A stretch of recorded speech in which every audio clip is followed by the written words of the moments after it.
Cumprimento a todos com a paz do Senhor Jesus, amém? Motivo de alegria estar com os irmãos na noite desse dia para nós adorar, engrandecer o nome do Senhor. Já sinto feliz e já sinto a presença de Deus em nosso meio. Sou grato a Deus pela oportunidade que me é concedida, também pela vida do pastor Sérgio, por indicação também do nosso irmão Daniel, nosso líder de varões, do Quintino. Que Deus abençoe a todos, em nome de Jesus. Eu queria compartilhar uma palavra ao coração dos irmãos, que se encontra no livro de Juízes, capítulo de número 10. Glória seja dada a Deus. Livro de Juízes, capítulo de número 10. Iremos meditar, ler o verso de número 16. Aleluia. A palavra de Deus diz assim: E tiraram os deuses alheios do meio de si, e serviram ao Senhor. Então se angustiou a sua alma por causa da desgraça de Israel. Novamente. E tiraram os deuses alheios do meio de si, e serviram ao Senhor. Então se angustiou a sua alma por causa da desgraça de Israel. Em outra tradução, esse mesmo versículo vai nos dizer que eles tiraram os deuses alheios do meio deles, voltaram o culto ao Senhor, e ele não pôde mais suportar o sofrimento de Israel. Esse versículo se dá ao contexto que nós vimos Israel. Todos conhecem a história e sabemos que, quando lemos o livro de Juízes, encontramos o povo de Israel em uma oscilação espiritual. Certa feita estavam buscando a Deus e certa feita voltavam a fazer aquilo que era mal aos olhos do Senhor. E quando voltavam então a fazer aquilo que era mal aos olhos do Senhor, Deus levantava alguém para libertá-los da opressão de seus inimigos. O que estava nesse cenário era que o Israel estava vivendo uma idolatria, uma prostituição na sua adoração. Voltando então a adorar aos Balaíns, ou Baal, voltando então a adorar a Astarote, que eram os deuses dos Sidônios, que serviam ali por sua adoração pela sensualidade, e os deuses de Baal pela fertilidade, e eles acreditavam nisso, e eles foram colocando deuses atrás de deuses, ídolos atrás de ídolos, e começaram a se distanciar da palavra de Deus, se distanciar do grande Deus. E o que acontece? A Bíblia vai nos dizer que esse esfriamento, essa apostasia da fé, começa a lhe trazer prejuízos. E esses prejuízos, tal qual Deus novamente levanta contra eles. A ira de Deus se levanta contra ele, levanta para oprimir ao povo de Israel, os filisteus e os amonitas. E a Bíblia vai nos falar que nesse tempo, 18 anos são de sofrimento, de opressão e humilhação ao povo de Israel. O povo outrora vencedor, o povo outrora que tinha autoridade, o povo outrora que tinha prestígio, estava sendo agora humilhados e sendo oprimido pelos seus maiores arquirrivais. Eles já estavam adentrando a terra de Canaã, a terra prometida, mas agora, depois de entrar na terra prometida, depois de alcançar a promessa, estavam então retrocedendo, e em vez de implantar o culto a Deus, eles estavam agora adorando os deuses daqueles homens que outrora moravam na terra. Estavam ali se apegando às suas tradições antigas e adorando somente a deuses estranhos. Deus se ira contra eles. A terra já estava prometida, já estava ganha, mas eles começam a retroceder no processo de alcançar e permanecer com a promessa. A Bíblia vai nos falar que no meio desse cenário, eles começam então a se arrepender dos seus pecados. Eles começam a ter uma ação de reconhecimento, e o versículo que nós lemos faz parte de uma oração do povo, dizendo: Deus, pecamos contra o Senhor, livra-nos. Deus olha para eles e responde: mas não foi vocês que me abandonaram, não foi vocês que estavam agora tudo bem, tudo conquistado, e começaram a adorar os outros deuses, me trocando por imagens, me trocando por seus belos prazeres. Por que agora buscai a mim? Faça vocês mesmo o que achar melhor. Então eles novamente buscam a Deus numa nova oração e dizendo: Deus, faça de nós o que o Senhor quiser, mas por favor, livra-nos das mãos dos nossos inimigos. E Deus começa a ouvir a oração daquele povo, mas aquele povo não fica em oração, aquele povo fica também em ação, começa a quebrar os altares, de Baal, os altares de Astarote, as imagens de Astarote, e começa a voltar o culto novamente a Deus. E quando eles voltam ao culto novamente a Deus, Deus olha para eles e não consegue mais segurar e ver tanta desgraça em Israel, não consegue mais suportar o sofrimento de Israel. Mas nesse meio termo, nesse contexto que nós estamos lendo, enquanto isso está acontecendo, a Bíblia fala, agora entra o capítulo de número 11, que vai falar sobre um homem chamado Jefté. A Bíblia nos fala que Jefté foi gerado por Gileade, homem que morava, por coincidência, também numa cidade chamada Gileade. Mas esse homem é concebido por uma prostituta, e Gileade pega esse menino. Alguns historiadores dizem que quando acontecia um certo fato deste, de algum homem ter relação com uma prostituta e conceber um filho, a prostituta batia na porta daquele homem e falava: aqui está o seu filho. Ele tinha duas opções de fazer: ou ele desertava aquela mulher com algum dinheiro, com algum bem, ou ele assumia o filho e separava-se então, distanciava-se então daquela mulher. Gileade, ele olha para Jefté e ele o ama, mesmo sabendo que ele era gerado por uma prostituta. E Gileade, em vez de despachar, em vez de ou deixar de lado, ele recebe dentro da sua casa.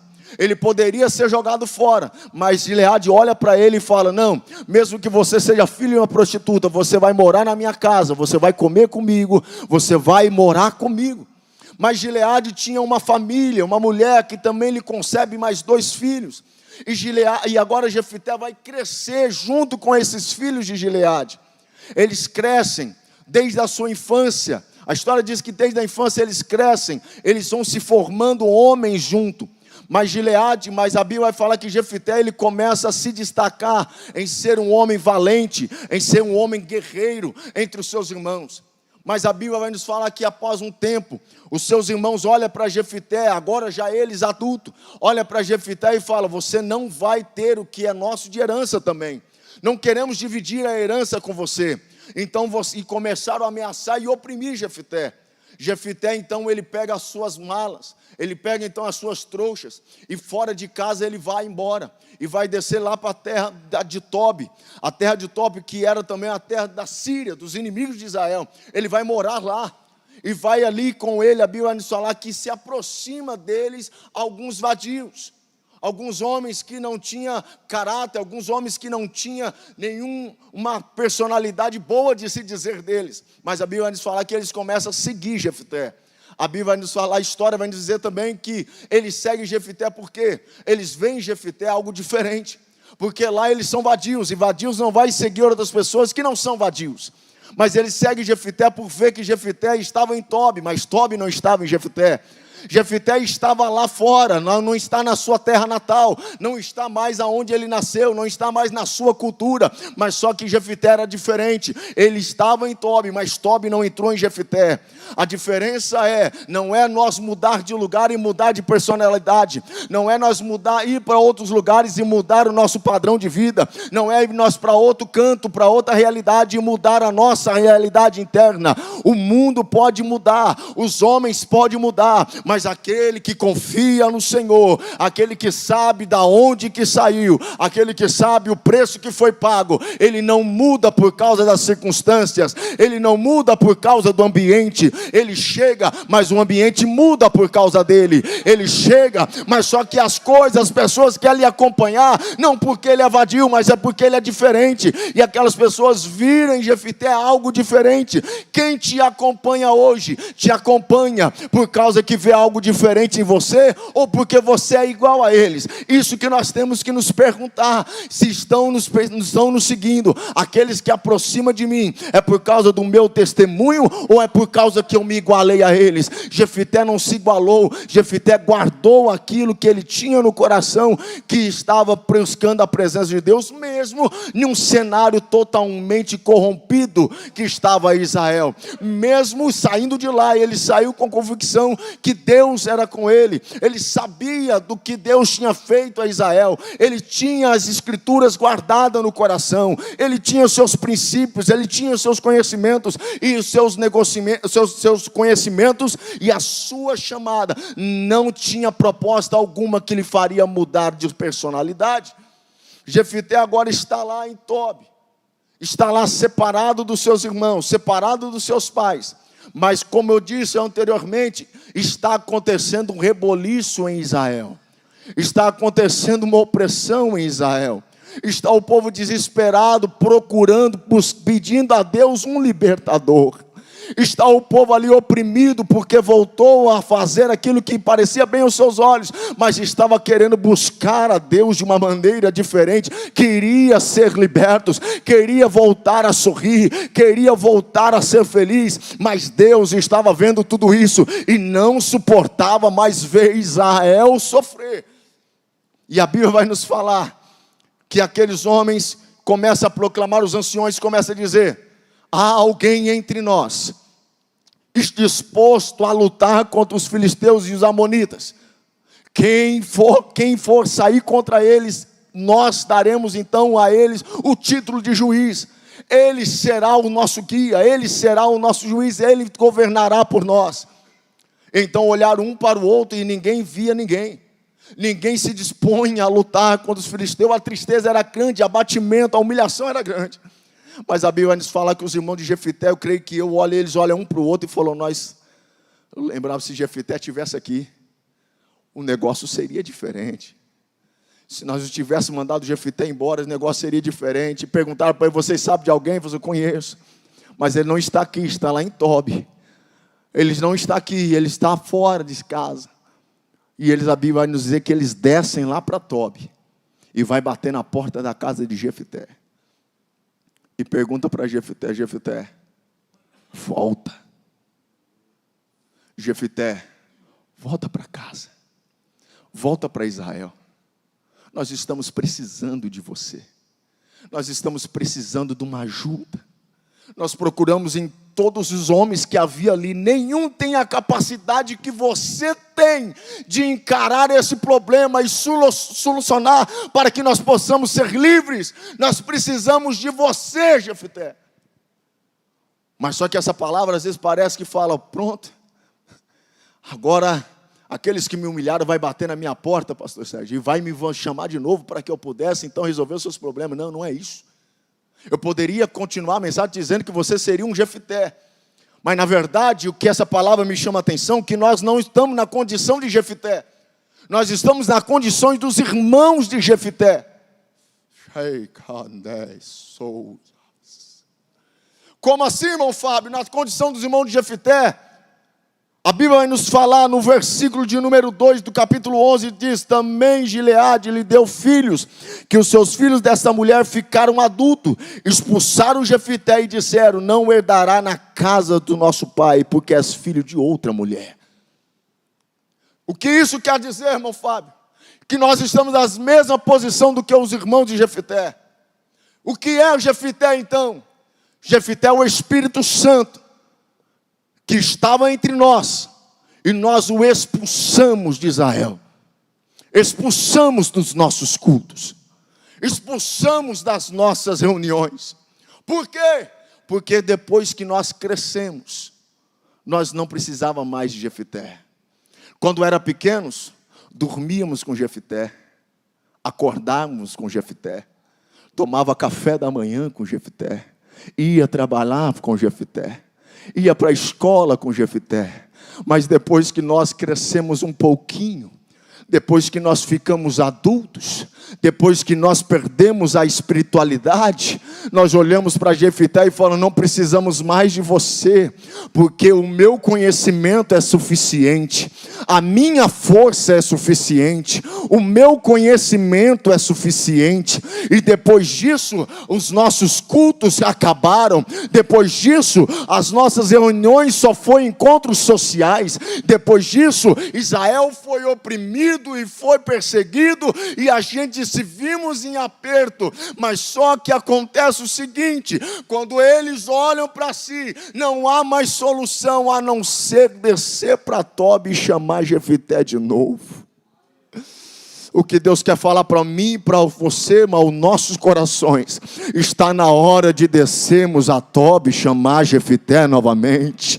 Está a hora de reconhecermos os nossos pecados, voltar o culto ao nosso Senhor e começar a agradecer a Ele e pedir: ó Espírito Santo, eu fui indecente, eu fui inconsequente em lhe pedir para que saísse daqui da minha casa, para que fosse embora, mas eu lhe peço, volta de novo a estar em nosso meio, volta de novo a estar, a guerrear as nossas batalhas, volta de novo a morar comigo, volta de novo a gemer com gemidos inexprimíveis. A minha causa está em suas mãos. Mas agora o Jefité, ele volta somente com uma condição: eu volto, mas só se vocês fazerem aquilo que vocês prometeram. Eu volto só se eu for líder de vocês, só se eu liderar vocês.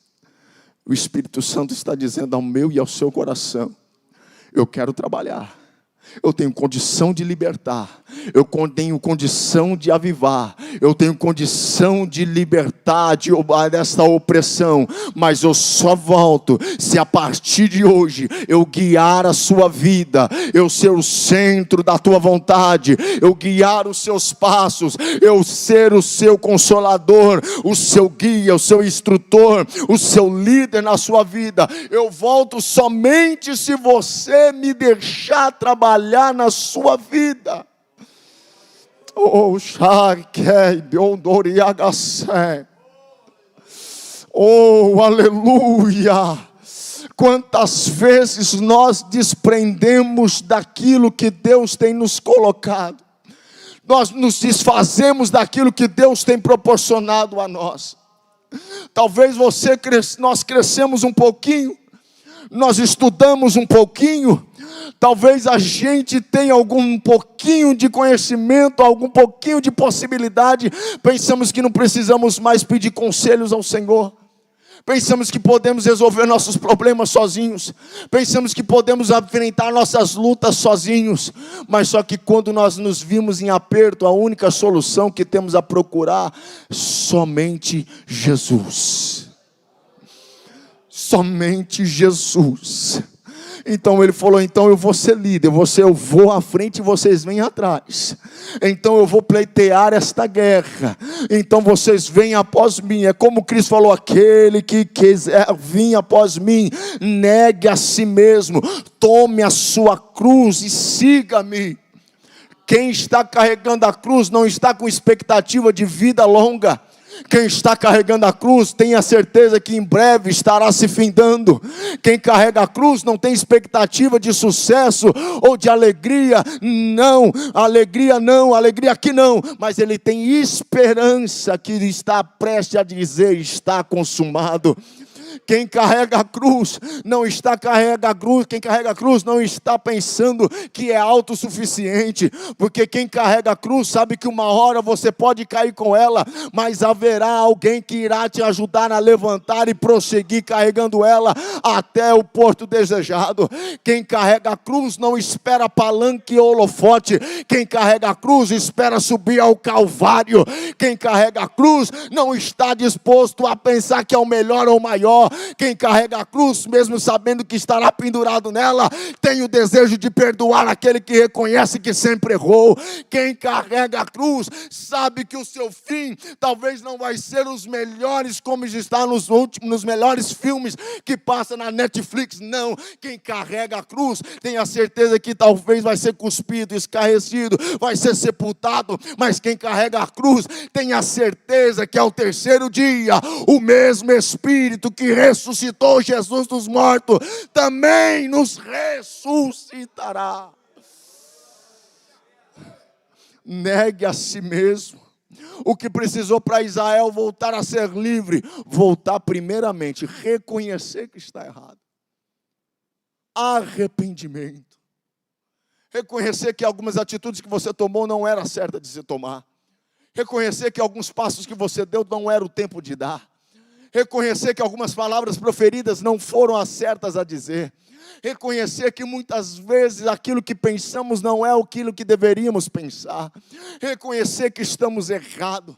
Tirar os altares que nós adoramos. Quanta gente diz, um dia eu ouvi alguém falar um pecadinho de estimação. Ele quer se libertar de tudo, mas aquele pecado ele não consegue se libertar. Quebra esse altar agora.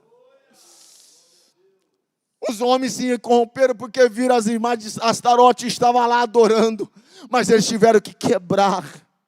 É aquilo que Cristo fala, melhor entrar sem um olho no céu do que ir para os dois para o inferno. Arranca, porque o reino de Deus é tomado à força. Não é um oba-oba, uma alegria, aquela facilidade como muitos pregam aí fora. É um evangelho que é tão fácil ser salvo, mas o reino dos céus é arrancado à força. Eles tiveram que quebrar e voltar ao culto. Culto. O que é culto? Adoração com propósito. Quantas vezes vamos para o culto? Eu vou lá adorar. Adorar para quê? Não tem propósito. Eu vou lá para ouvir, mas ouvir o quê? Qual é o propósito? Eu vou voltar ao culto, mas antes de eu prestar o culto, eu tenho que quebrar os outros altares que eu estou adorando. Eu tenho que quebrar os meus desejos, as minhas vontades. Eu tenho que ir para o culto. Para voltar ao culto, eu preciso estar desprezo de tudo aquilo que me faz eu perecer. O que você está disposto hoje a quebrar, para que o culto volte, para que Israel seja liberto? Quebre. Às vezes as pessoas falam, não tenho tempo para orar, não tenho tempo para isso, mas tem tempo para tanta coisa. Cadê o seu tempo para Deus? Tem tempo para Astarote, tem tempo para os Balaíns, mas não tem tempo para Deus. Se prende em tantas as coisas do mundo, vai se carregando tanta a sua agenda de tantas as coisas, mas não tem um espaço mais para Deus. Quando Israel percebeu, já estava perdido, já não tinha nem mais culto a Deus. Mas quando o aperto veio, eles olharam e falaram, precisamos voltar a culto. Precisamos voltar a cultuar. Sabe por que esse aperto? Sabe por que essa dificuldade? Sabe por que essa tribulação? É porque Deus está dizendo, volta ao culto. É porque Deus está querendo falar ao teu coração, volta ao culto. Quebra os altares. Chama de volta Jefité. Chama Jefité para a tua casa. Chama o Espírito Santo de novo. Espírito Santo mora em mim. Espírito Santo anda comigo. Espírito Santo me consola. Espírito Santo me faz lembrar daquilo que o Senhor ensinou. Espírito Santo me reveste. Espírito Santo me sela. Espírito Santo me vivifica. Espírito Santo age em mim. Espírito Santo me revela a sua palavra. Espírito Santo me envolve com a tua glória. Espírito Santo esteja comigo, seja meu amigo, meu consolador, meu guia. Espírito Santo, arde em mim. Faz quanto tempo que às vezes você não dobra o joelho e não chora? Hoje à tarde, lendo a Bíblia, eu tive o prazer de chorar na presença de Deus. Eu tive o prazer de estar chorando na presença do Senhor. Quando eu li as linhas da Bíblia, o Senhor falava comigo e eu falava com Ele, eu sentia o Espírito Santo, e eu falava, e o Espírito Santo gritava ao meu coração, dizendo: filho, eu estou com saudade de conversar com a minha igreja. Tem gente dormindo, tem gente perecendo, tem gente adorando outros deuses, prostituindo a minha adoração, mas eu quero acabar com essa prostituição, porque eu quero derramar um avivamento sobre a minha casa, a qual hoje ninguém viu, porque eu preciso primeiramente que eles se arrependam e volte ao culto. Eu quero perguntar: quem quer voltar ao culto nessa noite? Quem quer voltar a prestar culto com propósito nessa noite? E a ordem é: desce a Tobi, chama Jefité de volta para o teu lar, chama Jefité de volta para a tua adoração, chama Jefité para o trabalho, chama Jefité para a escola, chama Jefité para a rua, chama Jefité para o teu quarto, chama Jefité para a tua casa. Vai, está na hora de chamar a presença de Deus. Caminha comigo, eu não sei o que fazer, mas tu sabe. Eu não sei que caminho andar, mas tu sabe. Eu não conheço, mas tu conhece. Eu não sei, mas tu sabes tudo.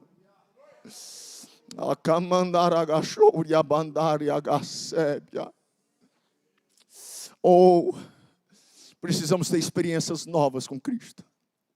Vou contar um testemunho que um dia eu estava na minha casa, eu tinha cerca de uns 16 anos de idade.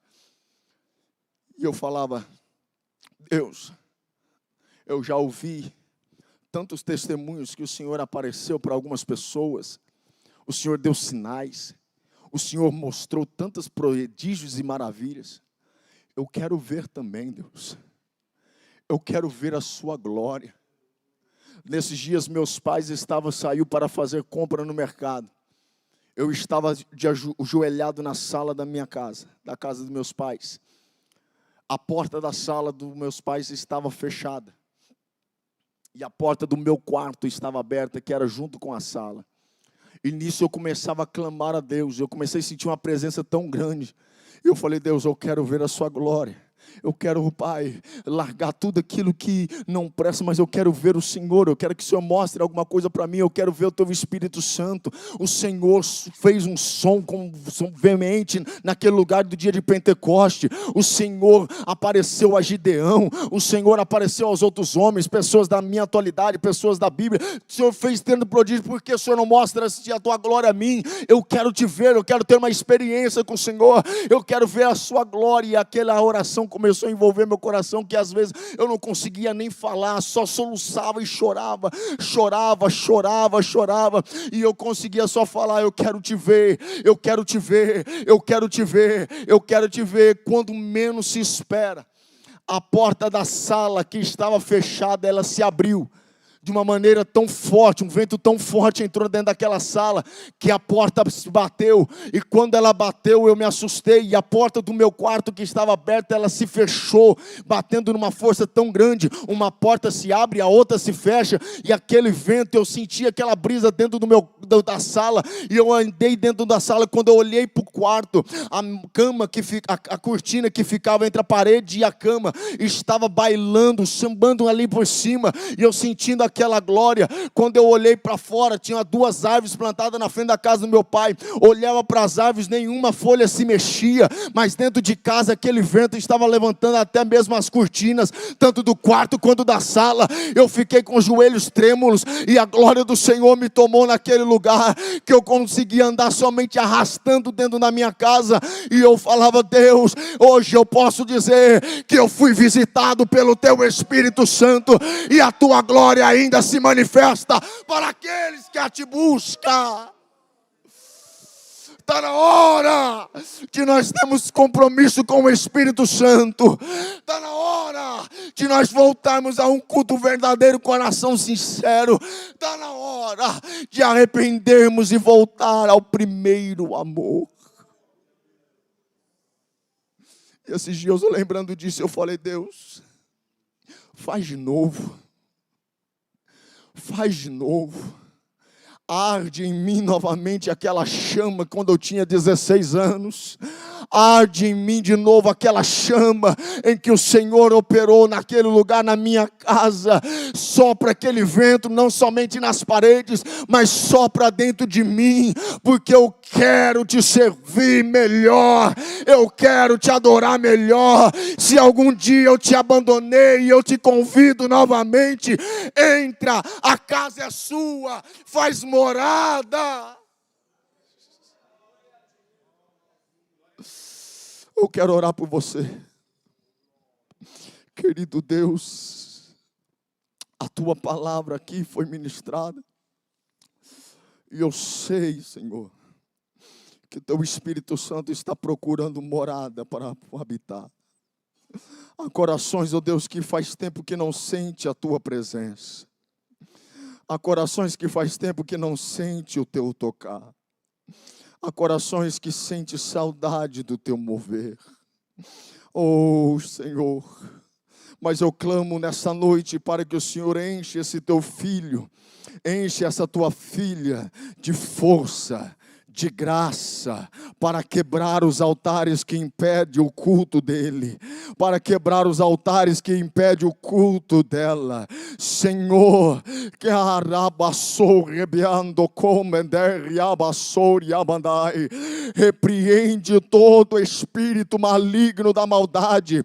Oh Deus, que a chama do teu Espírito Santo continue ardendo sobre os corações, que a tua glória envolva esta vida, que ele possa novamente chorar lendo a tua palavra, que ele possa novamente chorar quando está louvando ao Senhor, que possa novamente molhar, ó Deus, o altar com suas lágrimas e adoração, que o culto seja um culto de propósito, um culto de voltar ao primeiro amor, o culto em que o Senhor o chamou para oferecer. Deus, em nome de Jesus, eu profetizo sobre a vida da tua igreja, pelo poder da palavra, que o Senhor ainda derramará sobre toda a carne o teu Espírito, e os nossos filhos terão sonhos. Oh, Sharai, cumpre em nós a tua promessa, Senhor. Não queremos ficar de fora deste avivamento em que o Senhor está a derramar, mas que o teu Espírito Santo possa novamente fazer parte dos nossos dias, que faça parte do nosso amanhecer, que faça parte do nosso café da manhã, que faça parte do nosso almoço, do nosso café à tarde, da nossa janta, do nosso levantar, do nosso deitar, do nosso dormir. Ó Deus, em nome de Jesus, que o teu Espírito Santo continue vivificando tanto a minha vida quanto a vida da tua igreja, que possamos voltar ao culto e o culto o Senhor receber com poder e grande glória. É o que eu te peço. Amém e amém.